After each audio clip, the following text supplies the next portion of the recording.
Hi guys, आज हम lease accounting revise करेंगे। एक्चुअली आई एम रिवाइजिंग, आप लोग सुनना। This is just for revision. इसमें कोई क्वेश्चंस, कोई एग्जांपल ज़्यादा नहीं है। This is just an overview. अगर आपने आकाश कंडोई की पहले क्लासेस लगाई हुई हैं, अगर आपको आता है तो आप इसको 10 मिनट में रिवाइज़ करने के लिए रेफ़र कर सकते हैं। सबसे पहले हम लेसर और लेसी की अकाउंटिंग देखें। लेसर की अकाउंटिंग में कोई चेंज नहीं है। ऑपरेटिंग लीज, फाइनेंशियल लीज हम देखेंगे। और लेसी की अकाउंटिंग अब सिंगल अकाउंटिंग होगी, उसमें कोई हम ना ऑपरेटिंग लीज देखेंगे ना फाइनेंशियल लीज देखेंगे।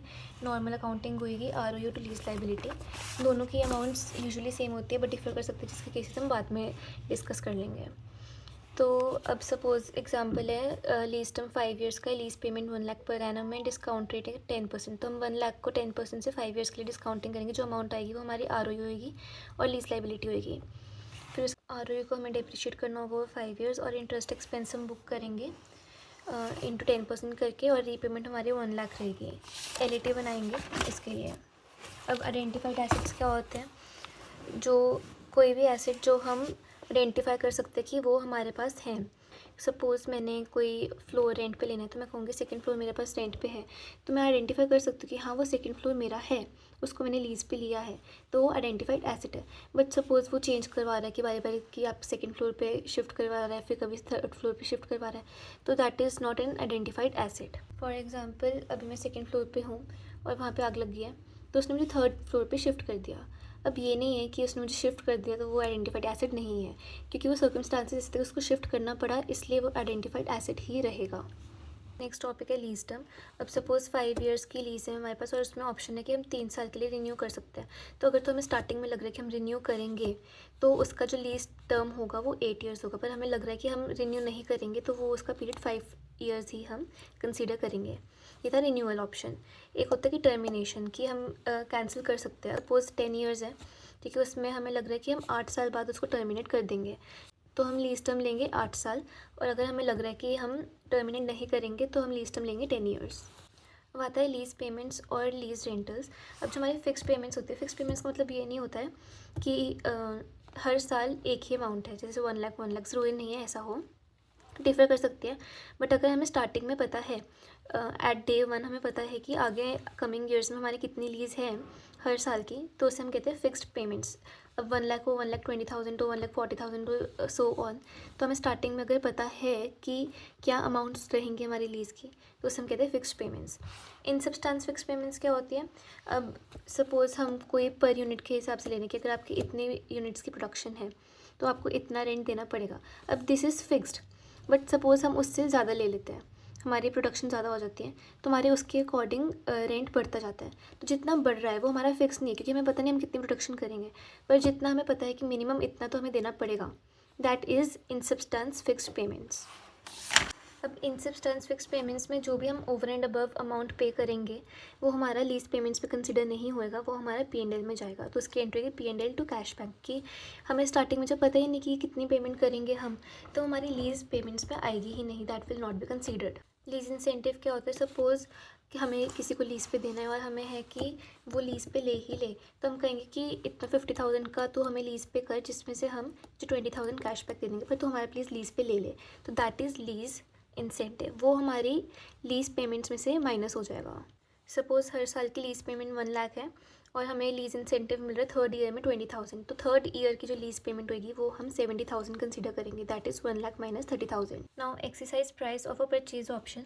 अगर सपोज़ मैंने किसी को लीज़ पे दिया और मैंने उसको ऑप्शन दे दिया कि इतने साल बाद आप इसको परचेज़ कर सकते हैं ऑफ दिस अमाउंट, तो जो भी अमाउंट को हम कर रहे हैं वो हम लास्ट ईयर के कैश फ्लो में ऐड कर लेंगे। सपोज़ 1.5 लाख की पेमेंट हो रही है एंड हमने उसको ऑप्शन दे दिया आपको एसेट परचेज़ करनी है तो आप 10 लाख में कर सकते हो, तो वो 10 लाख 1.5 लाख में ऐड हो जाएगा इन द लास्ट ईयर। फिर आता है हमारा गारंटीड रेजिडुअल वैल्यू। अब गारंटीड रेजिडुअल वैल्यू क्या होती है? सपोज़ मैंने कोई तुम्हें मशीन दी है रेंट पे, तो मुझे पता है कि लीज टर्म एंड होने के बाद उसकी वैल्यू इतनी होनी चाहिए।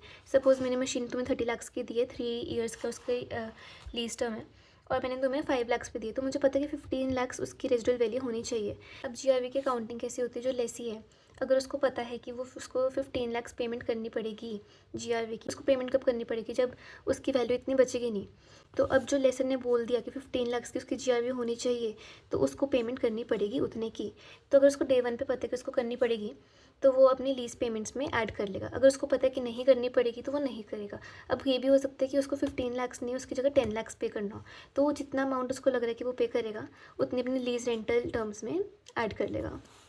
अब जो हमने पहले डिस्कस किया था कि आरओयू और लीज लाइबिलिटी ज़रूरी नहीं है कि उनकी अमाउंट सेम हो, तो उसके डिफरेंट केसेस हो सकते हैं। सपोज़ कोई डायरेक्ट कॉस्ट हमने इनकर किया है तो वो हमारी आरओयू में ऐड होएगा बट लीज लाइबिलिटी में नहीं जाएगा। कोई हमें स्टार्टिंग में ही लीज़ इंसेंटिव मिला है तो वो हमारी आरओयू से कम हो जाएगा बट लीज़ लाइबिलिटी उतनी ही रहेगी। वो केस डिफरेंट था जब इंसेंटिव हमें बाद में मिल रहा था। अगर थर्ड ईयर फोर्थ ईयर में मिल रहा है तो वो हमारी लीज़ लाइबिलिटी से कम हो जाएगा, बट अगर स्टार्टिंग में ही मिल रहा है तो हमारी आरओयू से कम होएगा, लीज़ लाइबिलिटी से नहीं कम होगा। इसके लिए आप इलस्ट्रेशन 28 रेफ़र कर सकते हो, that is a good example. One important thing, अगर क्वेश्चन में लिखा हो कि आपकी जो लीज़ पेमेंट्स हो रही है वो एडवांस में हो रही है, तो इसका मतलब ये नहीं आप डे वन पे सारी पेमेंट्स करो। इसका मतलब ये है कि आप हर ईयर बिगनिंग में पेमेंट कर रहे हो, तो उससे जो हमारा एलईटी का फॉर्मेट है वो थोड़ा सा चेंज हो जाएगा। नेक्स्ट आता है हमारा वेरिएबल लीज़ पेमेंट्स। अब इस पर 2 पार्ट्स हैं फर्दर। एक तो जो डिपेंड करता है इंडेक्स और रेट पे, और एक जो नहीं डिपेंड करता है इंडेक्स और रेट पे। जो नहीं डिपेंड करता उसकी अकाउंटिंग सिंपल है, P&L to cash bank as and when occur, ठीक है। और जो दूसरी है उसमें हम क्या करते हैं, जैसे सपोज थर्ड ईयर तक हमारी 10 लाख की पेमेंट है 100 CPI पे, और फोर्थ ईयर में हमारी 110 CPI होगी, तो उसकी पेमेंट्स कितनी होगी 11 लाख। तो थर्ड ईयर तक हम 10 लाख पे एलईटी निकालेंगे, जो क्लोजिंग होएगा उसको ओल्ड लीज लाइबिलिटी लेके, जो उसके फर्दर ईयर्स की 11 लाख की लीज लाइबिलिटी है उसकी हम प्रेजेंट वैल्यू निकाल लेंगे, और उनके बीच में जितना भी डिफरेंस होगा उसको हम रिकॉर्ड करेंगे आरओयू एसेट टू एलएल। अब इसमें एक मेजर पॉइंट ये आता है, जब आप न्यू लीज लाइबिलिटी कैलकुलेट कर रहे हो तो उसमें डिस्काउंटिंग रेट जो है तो हम फोर्थ ईयर का नहीं लेंगे, हम फोर्थ ईयर पे कैलकुलेट करेंगे फर्स्ट ईयर का ही डिस्काउंटिंग फैक्टर लेके, क्योंकि हम जो कैलकुलेट करें वो थर्ड ईयर पे कैलकुलेट करें। थर्ड ईयर पे जो फोर्थ ईयर कैलकुलेट करेंगे वो फर्स्ट ईयर ही माना जाएगा, not fourth year. Next topic is remeasurement and modification. अब रीमेजरमेंट कब होएगा, या तो जब लीज़ टर्म में चेंज होएगा या फिर हमारी लीज़ पेमेंट्स में चेंज होएगा। अब जब हम इसमें न्यू लीज़ लाइबिलिटी कैलकुलेट करते हैं तो हम ओल्ड डिस्काउंटिंग रेट पे कैलकुलेट करेंगे कि न्यू डिस्काउंटिंग रेट पे कैलकुलेट करेंगे। अगर तो लीज़ टर्म में चेंज है तो हम न्यू लेंगे, अगर सिर्फ लीज़ पेमेंट है तो हम ओल्ड लेंगे, पर अगर दोनों ही है तो हम न्यू डिस्काउंटिंग रेट लेंगे। अब रीमेजरमेंट कैलकुलेट कैसे करना है, सबसे पहले हमें क्या कैलकुलेट करना है, रीमेजरमेंट होने से पहले जो हमारा आरओयू है आफ्टर डेप्रिसिएशन, और जो हमारी लीज़ लाइबिलिटी है जो एलईटी में क्लोजिंग बैलेंस आ रहा है उसको कैलकुलेट करेंगे। मतलब अगर 5 ईयर्स की लीज़ टर्म है जिसमें थर्ड ईयर में हमारे लीज़ रेंटल्स चेंज हो रहे हैं, तो हम ईयर टू एंड पे जो आरओयू की क्लोजिंग वैल्यू है और जो लीज़ लाइबिलिटी की क्लोजिंग वैल्यू है वो कैलकुलेट करेंगे। फिर हम ईयर 2 के एंड पे जो भी हमारे लीज़ रेंटल्स में चेंज हो रहा है उसको कंसीडर करेंगे और हमारी न्यू लीज़ लाइबिलिटी कैलकुलेट करेंगे। अब जो भी हमारी न्यू लीज़ लाइबिलिटी आ रही है उसका, और जो हमारी पहले लीज़ लाइबिलिटी आई थी ईयर 2 के एंड पे, उसमें जो डिफरेंस आएगा वो हमारा होएगा इंक्रीज इन लीज़ लाइबिलिटी। अब वो हम जो ईयर 2 एंड पे आरओयू आया था और लीज़ लाइबिलिटी आई थी उसमें ऐड कर देंगे, तो इससे हमारी न्यू लीज़ लाइबिलिटी और न्यू आरओयू आ जाएगा। Do let me know if you like the video and I will upload the next part.